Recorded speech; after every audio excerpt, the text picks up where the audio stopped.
নমস্কার, মৌমিতা মাহাতো ব্লগে আপনাদের সকলকে স্বাগত। এই ভিডিওটি আগের বছর 2024-এর আগস্ট মাসে। তখন আমি চলে গিয়েছিলাম বড়দির বাড়ি। আর বড়দির বাড়ি হচ্ছে ঝাড়গ্রাম জেলার লোধাসুলের সামনে, রগড়া লাইনে কিছুটা গেলেই আমার বড়দির বাড়ি। তো গ্রাম মানেই তো চারিদিক শুধু সবুজে ভরা, মানে এক মন ভালো করা প্রাকৃতিক পরিবেশ। যারা আমরা কোয়ার্টারে থাকি তাদের তো মন অবশ্যই ভালো হয়ে যায়। তো মানে সবসময় যে একটা বদ্ধ ঘরে থাকা আর গ্রামে গেলেই চারদিক শুধু সবুজ আর সবুজ, সেটা মানে গেলেই মন ভালো হয়ে যায়, সেইরকম একটা ব্যাপার।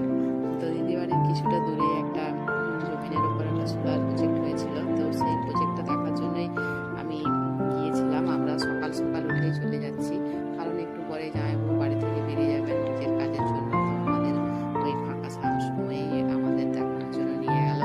দুজন এত জোরে জোরে হাঁটছিল যে আমি আর পাচ্ছিলাম না। তো যাই হোক, আস্তে আস্তে পৌঁছে গেছি সোলার প্রজেক্টের সামনে। সোলার প্রজেক্ট আসলে এই সোলার প্রজেক্টের সাহায্যে বিদ্যুৎ ছাড়াই সাবমার্শাল দিয়ে মানে জল তোলা সম্ভব। তো এই প্রজেক্টটা দিয়ে চাষিরা যে কোনো সময়, মানে বছরের যে কোনো সময় চাষবাস করতে পারবে।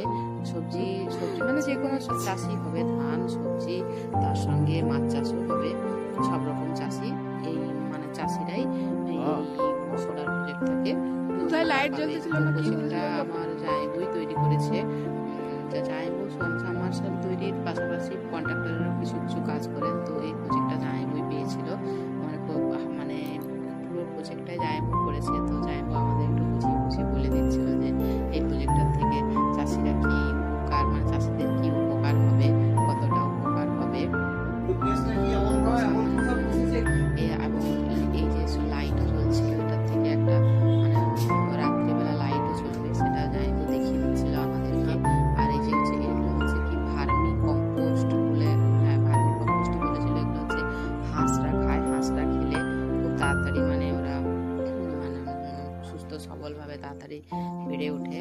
তো যাই হোক, প্রজেক্ট দেখতে দেখতে তো আমাদের টাইম হয়ে যাচ্ছিল, সেই জন্য আমরা ফিরে আসার জন্য মানে সব চারপাশটা দেখে নিয়ে ফিরে আসছিলাম।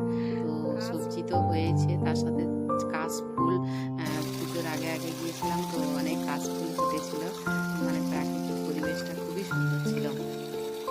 আর এই যে জামাইবাবু এখন সোলার থেকে সুইচটা দিলেই কতটা জল বেরোচ্ছে সেটা দেখছিল, যে এইভাবে জল বেরো বলছে। সারাদিন চালিয়ে রাখলে কয়েক ঘন্টাতেই পুকুর ভর্তি হয়ে যাবে। তো যাই হোক, আবার কবে দিদি বাড়ি যাই জানি না।